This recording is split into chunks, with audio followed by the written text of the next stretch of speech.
Ladies and gentlemen, there's an event coming to Pokemon Go that's bigger than any Go Fest we've ever had. Pokemon Go is getting a brand new ball, a new type of Pokemon, new max battles, new shinies, crazy concepts. Let's get into this. What we're talking about today is Pokemon Go Wild Area, and it's going down in Japan in November, and then there's going to be a global version of it, which we're going to talk about today as well. Before I get too excited, I should mention this is going down in Fukuoka, Japan. I believe that's how you pronounce it, on November 16th and 17th. So very exclusive event, but again, there's a global version. This is also a ticketed event, but more on that later. We're gonna talk about Japan first because it's happening first and it has some insane features, man. I'm also gonna go in the order of what is most hyped. First of all, there's a brand new Safari Ball coming to Pokemon Go. If you guys played the Pokemon main series games, you guys are familiar with Safari Balls from the Safari Zones. It sounds like the same concept. I don't know if it's gonna be a guaranteed catch, but it's definitely gonna make catching them a lot easier. They have not revealed what that ball looks like. It's absolutely silhouetted right here, but one could only imagine it's gonna look like the OG Safari Ball, so probably have like a green and yellow little camouflage. Either way, this is a new ball in Pokemon Go. We don't have many of them. They barely ever come around, so this is incredibly exciting. And another thing you gotta know about the Safari Balls, they do expire at the end of each play day, so no, you cannot take them and use them after this event. They are meant to only be used during that day. The description on them says, Go Safari Balls will make the Pokemon Go debut during this event, and they're highly effective Pokeballs that make capturing Pokemon much easier. Try using one when encountering a mighty Pokemon. And this is a brand new concept and a brand new thing coming to the game that nobody was expecting, but it's absolutely awesome. And since we mentioned it, let's talk about them. Introducing mighty Pokemon. Trainers may find themselves in encounters with unusually powerful opponents known as mighty Pokemon. All mighty Pokemon have these shared traits. They are more likely to have high attack, defense, and HP ratings, so probably gonna have a 10-10-10 IV floor, more likely to be XL or extra large, but they're more difficult to capture. And we have a list of all of the mighty Pokemon coming out. We'll talk about that in a second. Trainers may even encounter shiny versions of these mighty Pokemon if they're lucky. Make sure you use that new Ghost Safari Ball though when trying to capture them to make it a lot easier. And ladies and gentlemen, here are the mighty Pokemon debuting at the Wild Area. This is absolutely mind-blowing. We have Venusaur, Pidgeot, Poliwrath, Golem, Gyarados, Dragonite, Feraligatr, Ampharos, Luxray, Garchomp, Electivire, Mamoswine, Scolipede, Galvantula, Electros, Dragalge, Tyrantrum, Toxapex, and Overqwil, and they can all be shiny. Ladies and gentlemen, those are third stage Pokemon that can be shiny. Poliwrath, Golem, Mamoswine, Garchomp, Luxray, Dragalge. Oh, they're not all third stages. I guess there's some 2 stages in there, but still. Pokemon that have never been able to be shiny before are now shiny and are going to be in the wild. Insane concept. I cannot believe. I don't even know why they added this to the game. It's kind of unnecessary, but it's absolutely amazing, and I'm all in.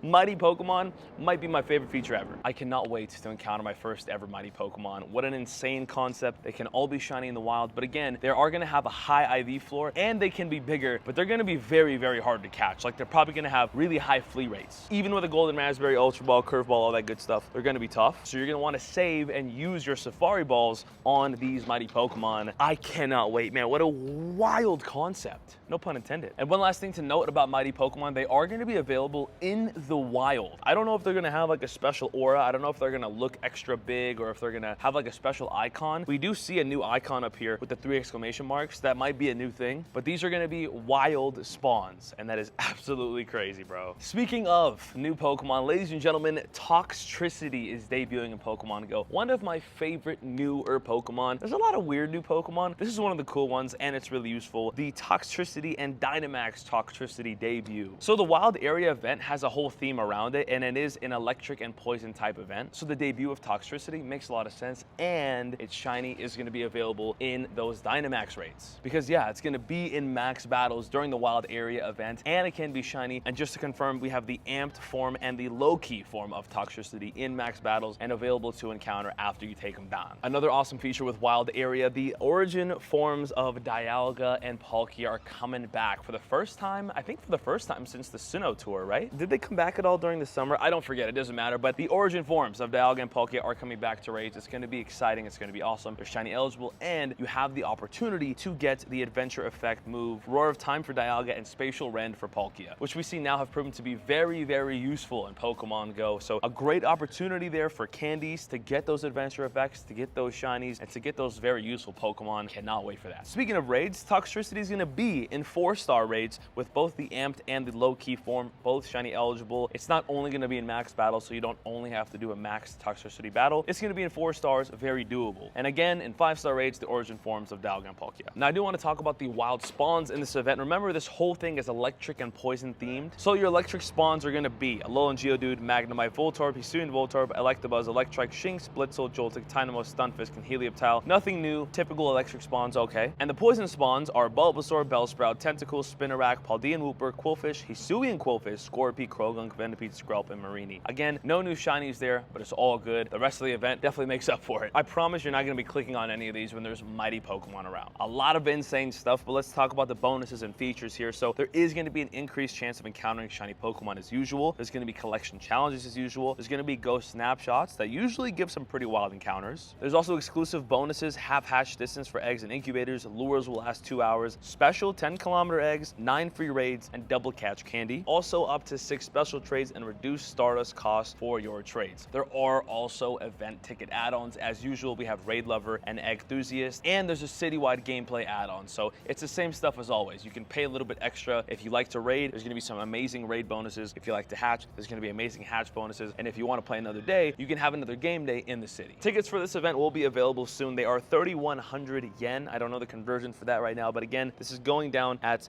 Maizuru Park in Fukuoka, Japan on November 16th and 17th. The park plays from 8 to 12, and the city experience is from 8 to 5 p.m. So a long event, a crazy event. Now that's everything you need to know for the first event, which is happening in Japan. Then we have the global event, which is happening about a week later. Pokemon Go Wild Area Global, going down November 23rd and November 24th. I should mention this is a ticketed event, so you do have to pay for it. It's $12 USD, but honestly, the stuff you're gonna get from this is super, super duper worth it, especially if you buy this early because you get some special stuff. We'll talk about that later. Honestly, it has a lot of the exact same features, but there are a few changes. One example, there's going to be 3-star raids, and on Saturday you can have Luxray and Scolipede. On Sunday you can have Venusaur and Electivire, and they can all be shiny. So very exciting stuff right there. Fun 3-star raids. 4-star Toxtricity raids are going to be the same. The Legendary Origin raids are going to be the same. Bonuses are a little different. There's lure modules for 2 hours. You can get special backgrounds from 4-star and 5-star raids, which is exciting. There's going to be field research. There's going to be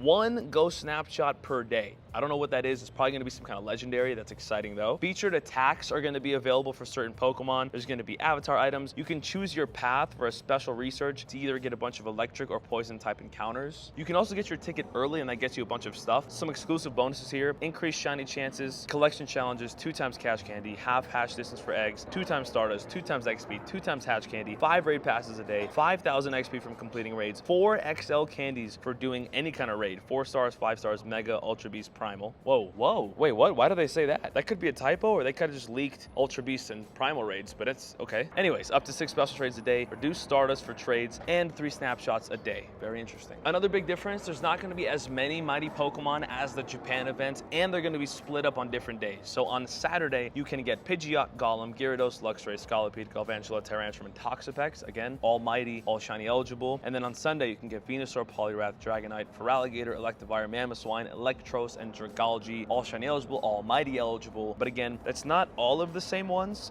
from Japan's event, and they're also, again, split up on different days. Both events are pretty similar. Obviously, Japan is going to have some special stuff going on. There's going to be some exclusives. The global is going to have some exclusives as well. There's going to be a lot of research differences, but it's going to be amazing, and I cannot wait. Oh my gosh, bro, this is like mind-blowing news. Who would have thought that there's something bigger than GoFest? Like I said, mind-blowing stuff happening. But anyways, opening my game right here, and as you can see, there are brand new Generation 8 starter max battles. We have Sobble, Grookey, and Scorbunny, and Phalanx. I forgot about Phalanx too. So there's new max battles out right now that it is October, because with every new month, it looks like we're going to get a new max battle rotation. And I don't see any Generation 1 starters. I don't see Beldum. I don't see Wooloo. So I think that's the thing. And hold on, we're actually hatching some eggs here. We have a 12-kilometer. That's a Vullaby. Random 2-kilometer egg. We got a Tyrogue. I don't even really know what we're hatching. I just spam through it. Oh, this is an Adventure Sync 5-kilometer. It's a Phantom. Okay, I'll take that. And then this is also, I believe, an Adventure Sync 10-kilometer egg. So So